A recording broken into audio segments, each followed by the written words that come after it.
आज इस वीडियो में हम लोग देखेंगे क्लास 10th का फिजिक्स का बोर्ड एग्जाम में 2 नंबर का यानी फिजिक्स में जो प्रश्न पूछे जाते हैं। तो आज हम लोग MVVI क्वेश्चन को देखेंगे और जहां तक कि हमने 10 बहुत ही अधिक इम्पॉर्टेंट प्रश्नों को चूज किया, 10 बहुत ही इम्पॉर्टेंट टॉपिक को चूज किया है। इसके बाद हम लोग देखेंगे, इस सभी को एक एक करके डिस्कस करेंगे। अगर आप इस बार 10th का एग्ज़ाम देने वाले हैं तो वीडियो को बिल्कुल भी मिस मत करिएगा। यह वीडियो आपके लिए बहुत ही इम्पोर्टेंट होने वाली है। आपको इन 10 टॉपिक में से 3-4 प्रश्न तो बिल्कुल फिक्स आने वाले हैं। तो देखिए, पहला टॉपिक जो है वह परावर्तन के नियम। ठीक है, ये हमारा प्रकाश का परावर्तन से है। तो देखिए, प्रकाश का परावर्तन से हम लोग डिस्कस करते हैं परावर्तन का नियम। तो देखिए, एक सतह है, मान लीजिए कोई भी, प्रकाश का किरण आया, टकराया और चला गया। ठीक है, तो सबसे पहले तो हम आपको बता देते हैं कि प्रकाश के परावर्तन के 2 नियम हैं जो कि ऑब्जेक्टिव में बहुत बार पूछे जाते हैं। अब देखिए, ये चला गया, इसके बीच में एक अभिलंब खींच देंगे तो ये होता है आपतित किरण, अभिलंब, परावर्तित किरण। ये प्रश्न बहुत बार पूछा गया। प्रकाश के परावर्तन के कितने नियम होते हैं और कौन कौन से, ये प्रश्न बहुत बार पूछा गया है। तो ठीक है, तो देखिए, इसका पहला नियम है आपतित किरण, परावर्तित किरण और अभिलंब तीनों एक ही सतह पर होते हैं। क्या तीनों एक ही सतह पर है ना। और दूसरा नियम है आपतन कोण I बराबर परावर्तन कोण R। तो यही था हमारा प्रकाश का परावर्तन का 2 नियम। पहला नियम आपतित किरण, परावर्तित किरण और अभिलंब तीनों एक ही समतल पर होते हैं, और दूसरा आपतन कोण और परावर्तन कोण आपस में बराबर होते हैं। फिर हम लोग चलेंगे प्रश्न संख्या 2 में, R बराबर 2F। देखिए, जब सब्जेक्टिव अधिक रहता था, ऑब्जेक्टिव केवल 10-12 आते थे एग्जाम में, तो यह प्रश्न 5 नंबर में आया करता था और 2 सीटिंग में, 1 सीटिंग में ये नंबर फिक्स था ना, मतलब ये। बट अब ये 2 नंबर में ये प्रश्न आने लगा। इसको प्रूव करने को R बराबर 2F। ये प्रश्न 5 प्रकार से पूछा जा सकता है। पहला प्रकार ये हो गया F बराबर R/2। दूसरा, तीसरा आपको पूछ सकता है कि गोलीय दर्पण के वक्रता, त्रिज्या और फोकस दूरी में संबंध बताएं।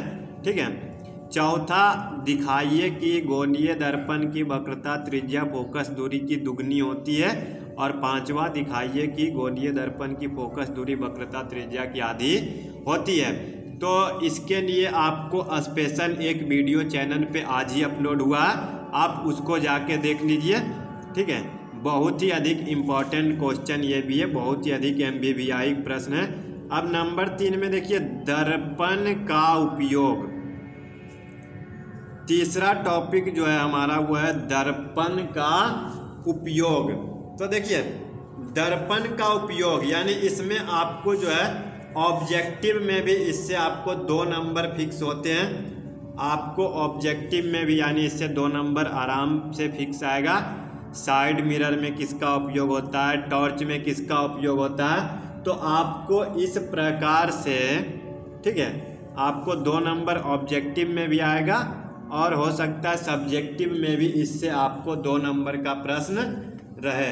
तो देखिए, दर्पण तो आपको पता है कितने प्रकार के होते हैं, 3 प्रकार के, समतल, उत्तल और अवतल। तो समतल में तो देखिए उतना नहीं, आपको उत्तल और अवतल का पूछता है। तो देखिए, अवतल दर्पण में हम लोगों का बड़ा, बराबर और छोटा प्रतिबिंब बन सकता है।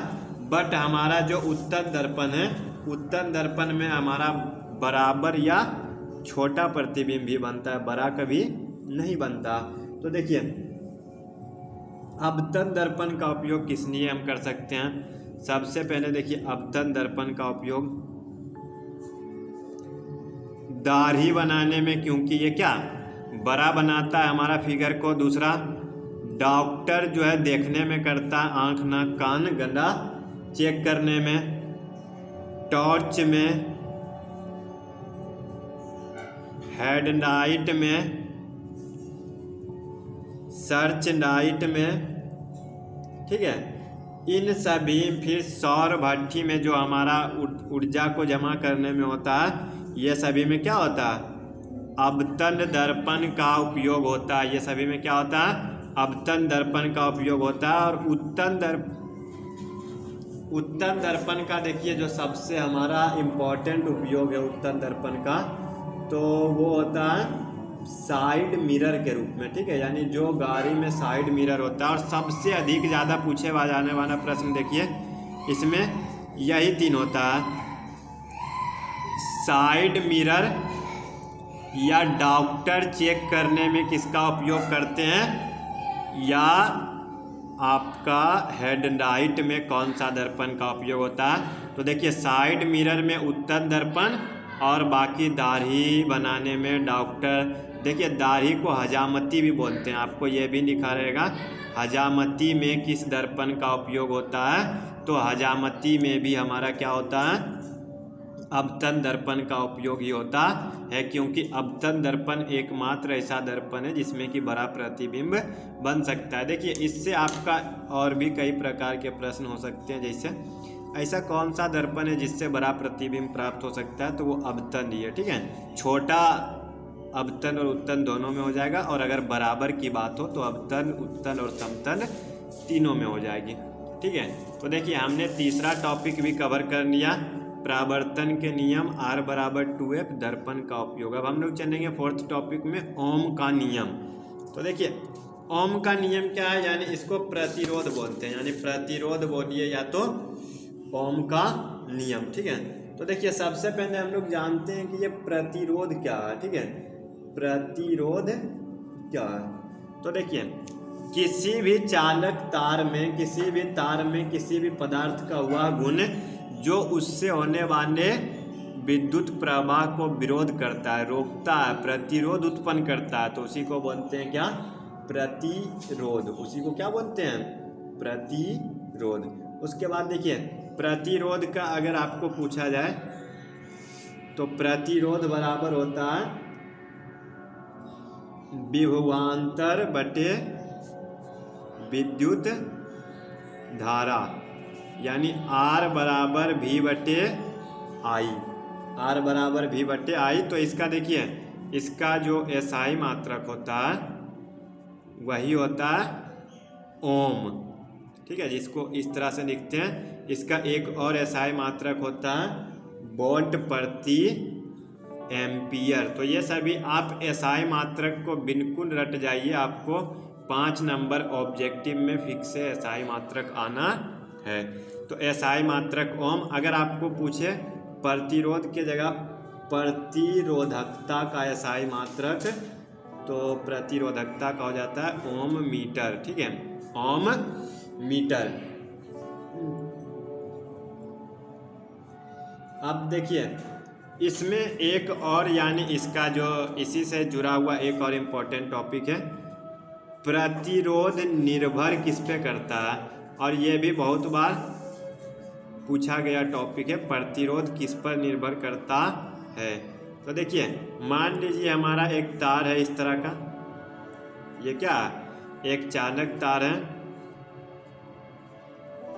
तो चालक तार है, तो देखिए तार की लंबाई, तार की लंबाई यानी प्रतिरोध जो होता है लंबाई का समानुपाती होता है। अगर लंबाई बढ़ेगा तो प्रतिरोध बढ़ेगा, अगर किसी तार का लंबाई बढ़ेगा तो प्रतिरोध बढ़ेगा। उसके बाद मोटाई यानी क्षेत्रफल का व्युत्क्रमानुपाती होता है, अगर मोटाई बढ़ेगा तो प्रतिरोध घटेगा, और अगर प्रतिरोध बढ़ेगा तो मोटाई घटेगा।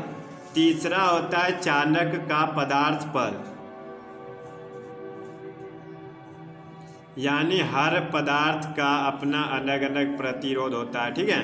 और चौथा होता है चालक के ताप पर, ठीक है, यानी ताप बढ़ने से भी क्या होता है, प्रतिरोध बढ़ता है, यानी प्रतिरोध जो होता है वो ताप के समानुपाती भी होता है।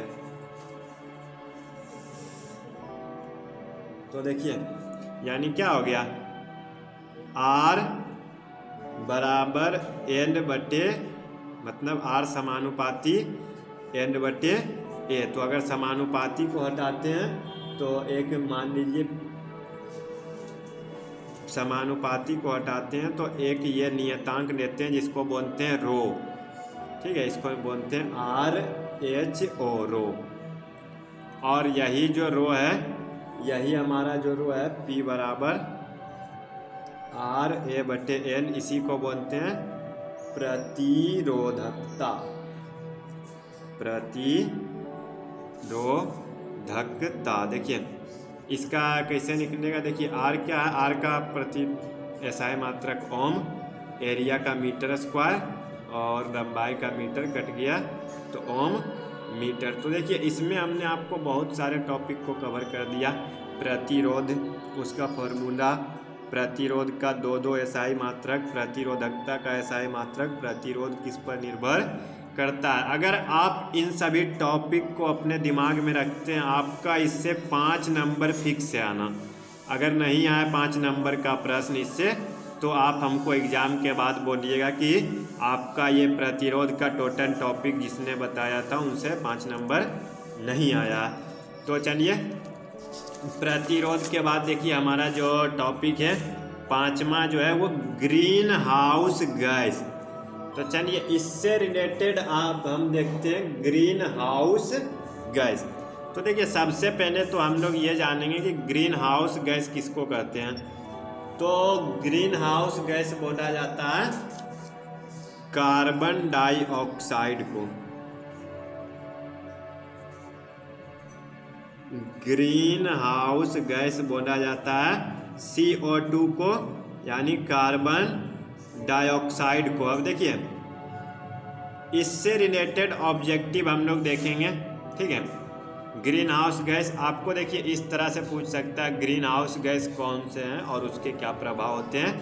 तो देखिए green house gas carbon dioxide है और इसके बढ़ने से हमारे पृथ्वी पे ग्लोबल वार्मिंग बढ़ रही है, जिसके वजह से पृथ्वी गर्म हो रही है और हमारा पृथ्वी पर जो बर्फ़ के ग्लेशियर मौजूद है वे पिघल रहे हैं। तो देखिए कार्बन डाइऑक्साइड की जो मात्रा है वो 0.03% है और इसका जो है ये 3 नंबर पर सबसे अधिक गैस होता है।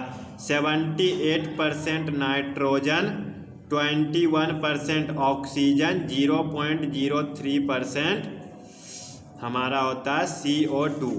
तो सोच लीजिए कि ये इतना ही है तो अभी इतना गर्मी है। अगर ये बढ़ के अगर इसका मात्रा बढ़ते रहा तो एक समय ऐसा आएगा कि सारे बर्फ़ पिघल जाएंगे और दुनिया के बहुत सारे देश जो है वो डूब जाएंगे। तो इसीलिए हमें अधिक से अधिक वृक्ष लगाना चाहिए और ऑक्सीजन और CO2 का संतुलन बैलेंस बना के रखना है।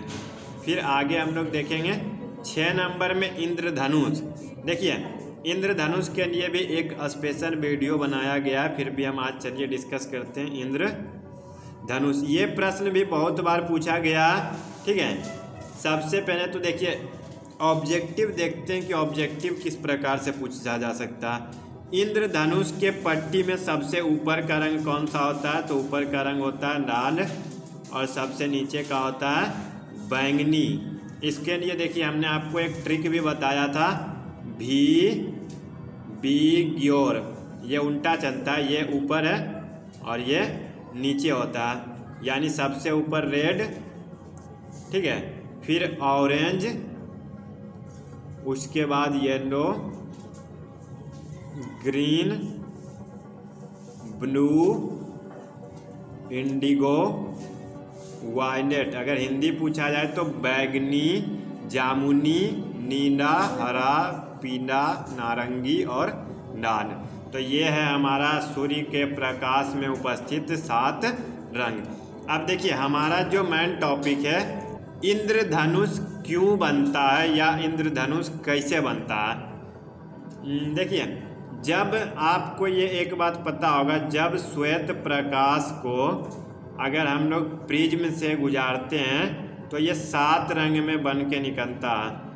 तो इसी के कारण यानी इसको हम लोग बोलते हैं वर्ण विक्षेपण। आपको देखिए एक प्रश्न ये भी हमेशा ऑब्जेक्टिव में आता है, इंद्रधनुष किस क्रिया के कारण बनता है? तो वर्ण विक्षेपण, ठीक है, डायवर्सन। यानी जब बरसात समाप्त होती है तो वर्षा की बूंदें बादलों में रह जाती है। जब सूर्य का प्रकाश उन बूंदों से होकर गुजरता है तो वो प्रिज्म का काम करता है। वर्षा का बूंद प्रिज्म का काम करता है और वो सूर्य के प्रकाश को एक पट्टी में 7 रंग में बना देती है और उसी 7 रंग के पट्टी को हम लोग बोलते हैं रेनबो इंद्रधनुष। आप इंद्रधनुष में देखिएगा तो सबसे ऊपर रेड कलर होगा और सबसे नीचे बैगनी कलर होगा। अगर आप ध्यान से देखिएगा तो ऊपर रेड और नीचे बैगनी कलर होगा। इसके बाद हम लोग देखेंगे प्रश्न संख्या 7, ऊर्जा के स्रोत। तो देखिए इसमें आपका जो सबसे अधिक पूछा गया, आज तक का सबसे अधिक बार पूछा गया जो प्रश्न है वो है नवीकरणीय और अनवीकरणीय, और एक है परंपरागत और गैर परंपरागत। परंपरागत और गैर परंपरागत। सबसे पहले देखिए ऊर्जा का स्रोत क्या होता है? तो हमें जिन वस्तुओं से भी ऊर्जा मिलती है, जिन स्रोतों से ऊर्जा मिलती है, चाहे वो कुछ भी हो, उसे बोलते हैं ऊर्जा के स्रोत। तो सबसे पहले हम लोग देखते हैं परंपरागत और गैर परंपरागत क्या है। वैसा ऊर्जा का स्रोत जो हम सदियों से करते आ रहे हैं, ठीक है, जो हम बहुत दिनों से करते आ रहे हैं उसको बोलते हैं परंपरागत। जैसे कोयला, पेट्रोल, लकड़ी, ये सभी क्या है? ऊर्जा के परंपरागत स्रोत है। लेकिन वैसा स्रोत जिसका हमने वर्तमान में उपयोग करना शुरू किया, आधुनिक समय में करना शुरू किया, उसे हम लोग बोलते हैं गैर परंपरागत। जैसे पवन ऊर्जा, सौर ऊर्जा, ठीक है। तो ये सभी क्या है? ऊर्जा के गैर परंपरागत स्रोत है और ये सभी परंपरागत स्रोत है। आपको इसमें ऑब्जेक्टिव में भी पूछा जाता है, जैसे कि बोल देगा निम्नलिखित में कौन सा ऊर्जा का परंपरागत स्रोत है, कौन सा गैर परंपरागत स्रोत है। तो चलिए ये तो हो गया। अब एक और बचा नवीकरणीय और अनवीकरणीय। देखिए नवीकरणीय का मतलब होता है जिसको हम लोग नया बना सकते हैं, और नवीकरणीय का मतलब जिसको नया नहीं बना सकते। अगर पेट्रोल एक बार ख़त्म हो गया तो नया नहीं बनेगा, बहुत दिन लगेगा। कोयला ख़त्म हो गया तो नया नहीं बनेगा। डीजल, केरोसिन ये सभी ख़त्म हो जाएगा तो नया नहीं बनेगा। अगर बनेगा भी तो लाखों, करोड़ों, अरबों साल में बनेगा। बट नवीकरणीय में देखिए जो कि ख़त्म ही नहीं होगा, अगर ख़त्म भी होगा तो वो खुद बन जाएगा। जैसे पवन ऊर्जा, क्या हवा ख़त्म होगा? जल ऊर्जा, क्या पानी ख़त्म होगा? सौर ऊर्जा, क्या सूर्य का प्रकाश कभी ख़त्म होगा? तो इसीलिए हम लोगों को बोला जाता है कि नवीकरणीय ऊर्जा का अधिक से अधिक उपयोग करना चाहिए, क्योंकि इसके बहुत सारे फायदे हैं। पहला, ये ख़त्म नहीं होगा। दूसरा, ये प्रदूषण नहीं करता है। और तीसरा जो होता है, यानी ये जो होता है एक आदर्श ऊर्जा का स्रोत होता है, यानी प्रदूषण नहीं करता है। और इसका यानी हम लोगों का उपयोग में भी यानी इसकी कमी नहीं है। बट अगर पेट्रोल, कोयला, डीजल, केरोसिन का अगर हम लोग अधिक उपयोग करेंगे तो ये ख़त्म भी हो जाएगा। दूसरा, ये प्रदूषण भी बहुत अधिक करता है और बहुत सारे इसकी हानि भी है। इसीलिए हमें अधिक से अधिक नवीकरणीय स्रोत का उपयोग करने को बोला जाता है। फिर देखिए आगे हम लोग चलेंगे भौतिकी के एसआई मात्रक और संकेत। देखिए इसके लिए आपको एक स्पेशल वीडियो बनाया जा चुका है, भौतिकी के सभी एसआई मात्रक और संकेत, जिसमें कि आपको लगभग 40 भौतिकी के एसआई मात्रक बताया गया है भौतिक राशि के। आपको उस वीडियो को जाके देख लेना है। आपको उससे 5 नंबर ऑब्जेक्टिव आपको उससे भी फिक्स है, जैसे कि विद्युत धारा का एसआई मात्रक क्या होता है, प्रतिरोधकता का एसआई मात्रक क्या होता है। तो इस प्रकार के आपको प्रश्न पूछे जाएंगे। इसके बाद हम लोग चलते हैं प्रश्न संख्या 9 में। देखिए वर्ण विक्षेपण। अभी हमने आपको इंद्रधनुष में बताया भी था इसके बारे में। ठीक है। देखिए सूर्य का प्रकाश ये क्या एक प्रिज्म होता है। देखिए अगर आपको पूछे प्रिज्म कितने सतहों से घिरी होती है तो इसका 5 होगा, ठीक है ऑप्शन। तो अगर सूर्य का प्रकाश या श्वेत प्रकाश को हम लोग इस प्रिज्म से गुजारते हैं तो ये 7 रंगों में बट जाती है।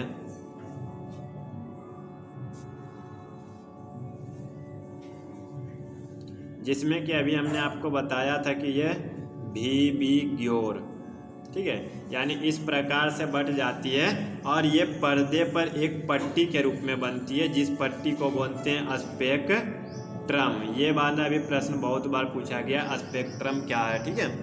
और इस क्रिया को जो है, इस टोटल क्रिया को बोला जाता है वर्ण विक्षेपण, और इसी क्रिया के द्वारा इंद्रधनुष का भी निर्माण होता है, रेनबो का भी फॉर्मेशन होता है। तो अब हम लोग चलेंगे आज का जो हमारा सबसे अंतिम टॉपिक है, यानी फिजिक्स का सबसे अंतिम टॉपिक है, वो भी बहुत ही अधिक इम्पोर्टेंट है, जिसका नाम है दृष्टि दोष। देखिए हम लोग देखते क्या अपने आंख से देखते हैं, ठीक है, बट क्या होता है उम्र के साथ या कुछ प्रॉब्लम के साथ इंसान का जो नेत्र है यानी थोड़ा कमज़ोर होने लगता है, यानी उसको नज़दीक या दूर वाला देखने में प्रॉब्लम होने लगता है, तो इसको बोला जाता है दृष्टि दोष, ठीक है। तो देखिए दृष्टि दोष में क्या, यानी 3 प्रकार के दृष्टि दोष होते हैं मुख्य रूप से। तो नंबर 1 में होता है निकट दृष्टि दोष,